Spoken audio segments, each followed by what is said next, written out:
crowd whooped and cheered as the monkey lay on the ground, bound, writhing in agony, publicly humiliated.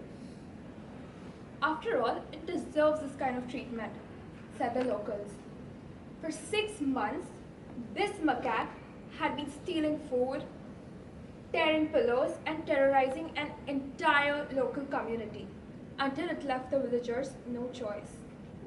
So on 6 February 2016, which is quite recently, they hired a professional monkey catcher who hot-footed it with a fruit trap. Passers-by pinched it, slapped it, even struck it. And just when it thought that the torment couldn't get any worse, someone poured acid all over its face. Can you imagine the kind of torment this poor creature went through? Good evening, ladies and gentlemen, and respected judges. Today I am here to ask you one question. Where is humanity? Animal abuse occurs every single day, every single hour and every single minute, and sometimes even in front of us, but we are so accustomed to turning a blind eye towards it and doing nothing at all. PETA claims that an estimated 9 billion chickens, 42 million cows, and 116 million pigs are slaughtered every year, and 350 million hens are used for their eggs. Besides this, an estimated 3 million animals are subjected to other kinds of torture.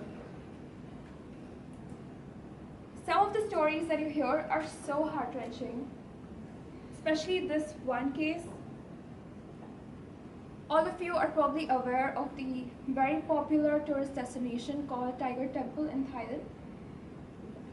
Last year in February 2015, the Thailand government shut it down and all its 147 tigers were handed over to the Department of Wildlife and National Parks. The way these people treated the tigers and the cubs was appalling. Tiger cubs were taken away from their mother as young as 2 weeks old. They were excessively bottle-fed and mauled by tourists. In the wild, tiger cubs could stay with their mother for up to 2 years. What is a mere 2 weeks? Not just that, but the adult tigers, they were crammed into cages, sometimes 6 to 7 huge tigers in one tiny cage. And they were on an American diet, which is basically the equivalent of they being fed boiled chicken all the time and not getting enough exercise. You can't blame them for being a little aggressive and lashing out at tourists. And if they did so, the consequences were terrible. Again, ladies and gentlemen, I ask you one question. Where is humanity? Because despite being aware of all these incidents happening, don't we all love to go to such exotic places? How can one subject such majestic cats to such form of torture? They were not made to cower in cages. They were made to roam the wild free. Another case that was very highlighted, it caught the world media's attention, was SeaWorld. How many of you have visited SeaWorld and seen the orca show? Okay. In the wild, orcas, which are actually mammals, you can say they look very similar to killer whales. They have a lifespan of a minimum of 70 to 80 years. But in SeaWorld, in captivity, only 13 years. And a multitude of factors contribute to this. Firstly is that you can probably see in the picture here, I have highlighted it. It's a dorsal fin. In SeaWorld, all the orcas, they have collapsed dorsal fins, which is actually a sign of an unhealthy and weak orca.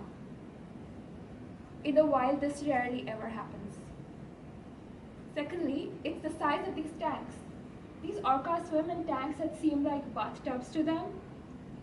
In the wild, they actually swim up to 100 miles a day, but in these tanks, they would have to go around 1,281 laps just to match up to that.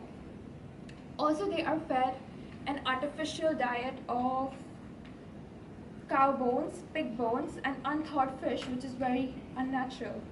They are forced to live in such proximity, and as we all know, they are predators, and this can lead to a lot of aggression. And thus, there have been 3 deaths since 1991 in SeaWorld, while in the wild, there has only been 1 reported case since the last century. Isn't it amazing to see such animals perform such traits? When they leap out of the water, isn't it mind-boggling? But ladies and gentlemen, this comes at a very heavy price to those orcas. So again, I ask you one question. Where is humanity? FreeFromHarm.com and Theta claims that chickens are the most abused animals in the world. Their torment starts from the day that they are born. Those newborn chicks, as soon as they are born, they are crammed into containers and transported to hatcheries, where they are shoved violently on conveyor belts and vaccinated with absolutely no care for their little lives. Those who fall off are killed, and when they separate the weak chicks from the strong ones, the weak chicks are crushed to death and thrown in the trash. Also, but those who survive, they have a far worse fate in store for them. They are transported to abattoirs, slaughterhouses, there where they try to break free, but they fracture their legs and wings in the process. The point that I am trying to convey here is that we can all contribute to saving the environment. We could not just donate to wildlife foundations, but we could adopt a pet, or we could do so many other things. So we must all coexist in harmony and live and let live. Thank you.